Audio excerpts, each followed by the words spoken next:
தேவ பிள்ளைகளாகிய உங்களுக்கு ஆண்டவர் நீதி செய்வார், நியாயம் செய்வார்.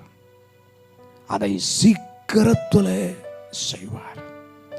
இந்த காரியங்களுக்காக நீங்கள் தேவனுடைய சமூகத்தில் நெடுநாட்கள் நெடும் காலங்கள் பொறுமையோடு காத்திருந்தீர்களோ, எதிர்பார்த்து இருந்தீர்களோ, கர்த்தருடைய ரட்சிப்புக்காக, கர்த்தருடைய விடுதலைக்காக, கர்த்தருடைய ஆசீர்வாதத்திற்காக, கர்த்தரே செய்யட்டும், கர்த்தரே வாய்க்க பண்ணட்டும், கர்த்தரே காரியத்தை கைகூடி வர பண்ணட்டும் என்று சொல்லி எதிர்பார்த்து நீங்கள் காத்திருக்கிற ஒவ்வொரு காரியத்திலையும் கர்த்தர் இந்த 2024 உங்களுக்கு நியாயம் செய்வார்.